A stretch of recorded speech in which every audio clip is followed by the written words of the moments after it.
Good morning friends. Next lecture series છે પંચકર્મની અંદર નીરુ બસ્તી next topic છે.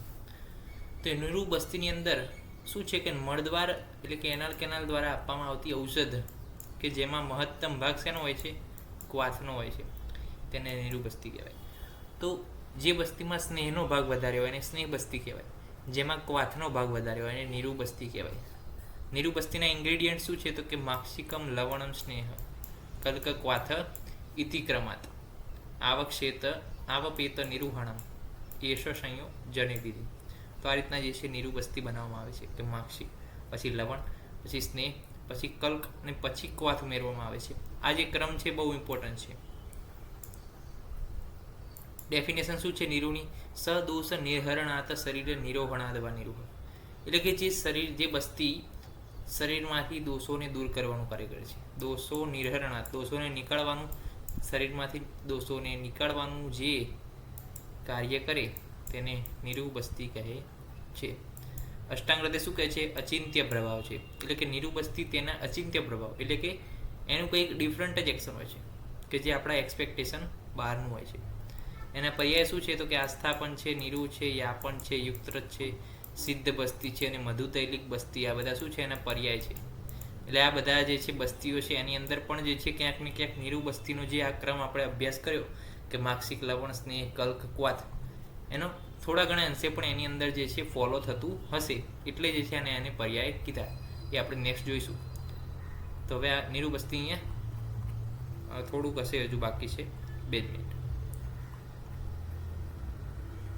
ઓકે, તો ડોઝ ઓફ નીરુ બસ્તી હવે જોઈ લઈએ ફટાફટ. તો ચરકે દર્દીની ઉંમર પ્રમાણે ડોઝનું શિડ્યુલ આપ્યું છે. દર્દીની ઉંમર પ્રમાણે જે છે ડોઝનું શિડ્યુલ આપ્યું.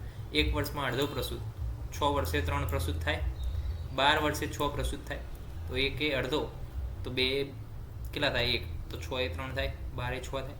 પછી 13 વર્ષથી જે છે આપણે 1 આગળ વધે, 13 એ 7, 14 એ 8, 15 એ 9, 16 એ 10 થઈ ગયા, 17 એ 11 ને 18 એ 12 વર્ષ. તો 13 વર્ષ પછી શું છે આપણે 1 +1 જવાનું છે. અહીંયા જે છે +1/2 જવાનું. ક્યાં સુધી? 12 વર્ષ સુધી. ત્યારબાદ 18 થી 70 વર્ષ સેમ રહેશે, 12 પ્રસૂત. પછી 70 વર્ષ પછી પાછું શું છે આપણે 16 વર્ષની ઉંમર સમાન જે છે કીધું છે આચાર્ય, એટલે કે 10 પ્રસૂત જે છે આપવાનો છે ડોઝ. તો આ થઈ ગયા ડોઝ ઓફ ધ નીરુ બસ્તી. 1 થી 12 વર્ષ જે છે અડધા આગળ વધવાનું, 13 થી પછી 14, 15, 16, 17, 18 1 આગળ વધવાનું, 18 થી 70 સેમ ડોઝ 18 વર્ષનો રહેશે, અને 70 વર્ષ પછી જે 16 વર્ષે જે ડોઝ હોય એ સમાન આપણે રાખવાનો છે. નીરુ બસ્તીના ઇન્ગ્રેડિયન્ટ શું? તો કે માક્ષિકમ, લવણ, સ્નેહ, કલ્ક, ક્વાથ ઇતિક્રમ. તો બસ્તી દ્રવ્ય નિર્માણની પ્રક્રિયા વિશેષ પ્રક્રિયા છે. ક્રમબદ્ધ દ્રવ્ય મિશ્ર કરવામાં આવે છે. માક્ષિકમ લવણ પહેલાં મર્દન કરવાનું, એટલે કે મધ અને સેંધવ લવણ એનું જે છે મિક્સિંગ કરવાનું, એનું જે છે મર્દન કરવાનું છે.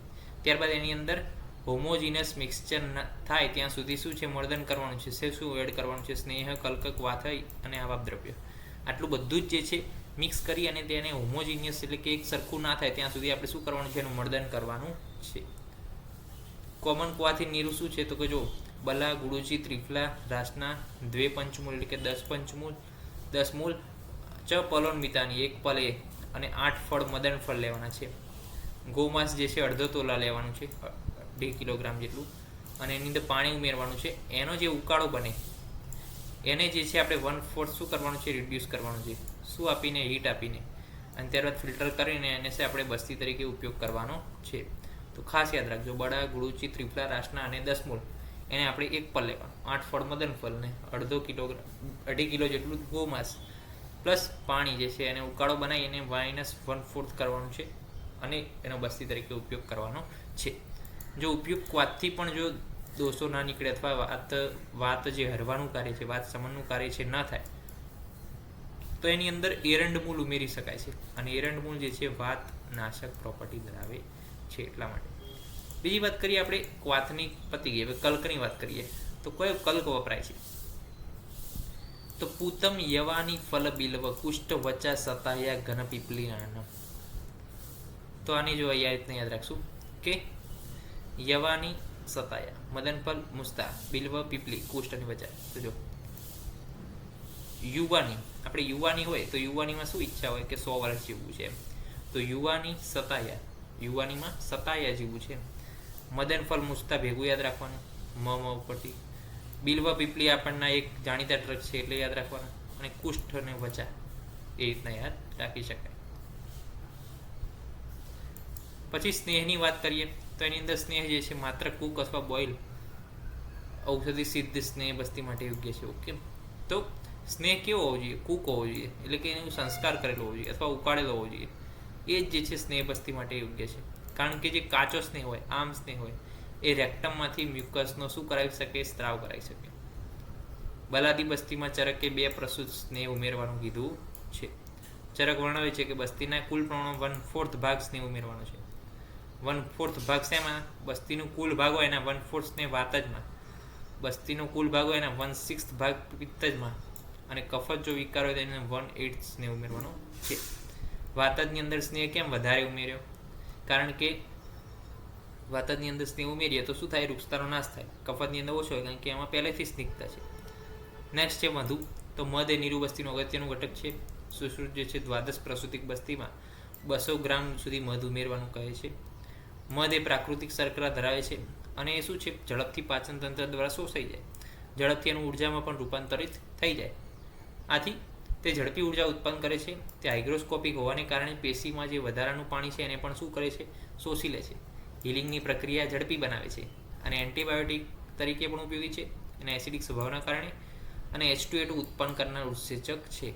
તો આટલી ક્વોલિટી છે મધની. પ્લસ મધનો જો સતત ઉપયોગ કરવામાં આવે આ રીતના તો વ્હાઇટ બ્લડ કોર્પસ્કલને મજબૂત બનાવે છે. બેક્ટેરિયલ વાયરલ રોગો સામે લડવામાં જે શક્તિ છે, ઇમ્યુનિટી છે, એને વધારે છે. એઝ એ એન્ટીઓક્સિડન્ટ પણ શું છે? ડેમેજ થયેલા ટિશ્યુને રિસ્ટોર થવામાં મદદ કરે છે. તો આટલી જે છે મધની અગત્યતા છે કે 200 ગ્રામ ઉમેર્યું, પ્લસ જે છે ઝડપથી શોષાઈ જાય, ઉર્જા પણ બની જાય, ઉર્જા પ્લસ હાઇગ્રોસ્કોપિક એજન્ટ છે, એન્ટીબાયોટિક તરીકે છે.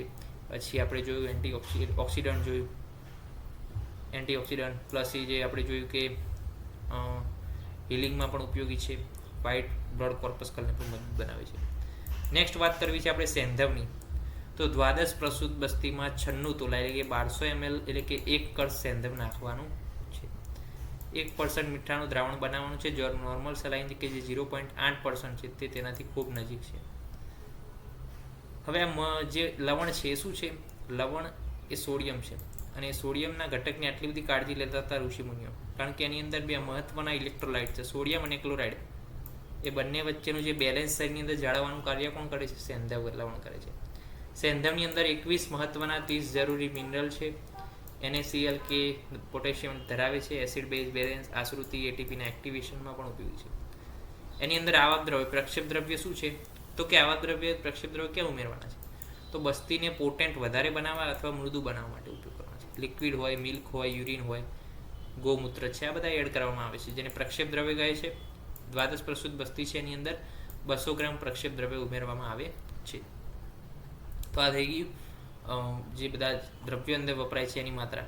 હવે આપણે એની બધા ડિટેલ્સ, હવે આપણે એની માત્રા જોઈ લઈએ. તો માક્ષિક જે છે દ્વાદશ પ્રસૂતની અંદર માક્ષિક જે છે 2 પ્રસૂત, સ્નેહ જે છે 3, કલ્ક જે છે જો માક્ષિક અહીંયા લવણ આવવું જોઈએ. ઓકે, તો લવણ આપણે અહીંયા લખી દઈએ. ચલો, તો શ્લોક પ્રમાણે યાદ રાખે માક્ષિકમ લવણ સ્નેહ કલ્ક ક્વાથ ઇતિ ક્રમાત, આવા આપણે પ્રક્ષેપ. ઓકે, તો 2 3 1 4 2 એટલે કે 23142 તમારે યાદ રાખવાનું છે. શું યાદ રાખવાનું છે? 23142. અને પેલો શ્લોક યાદ રાખવાનો કે માક્ષિકમ લવણ ગયું છે, પછી સ્નેહ કલ્ક ક્વાથ ઇતિ ક્રમાત આવપેત દ્રવ્યાણ. તો 2 3 1 4 અને 2 પ્રસ્તુત. તો હવે નિરૂબસ્તીની પ્રિપરેશન કઈ રીતે કરીશું એ આપણે અભ્યાસ કરીશું નેક્સ્ટ લેક્ચરની અંદર. ત્યાં સુધી રજા આપશો. જય હિન્દ, જય ભારત, જય આયુર્વેદ, જય ધન્વંતરી. નમસ્કાર.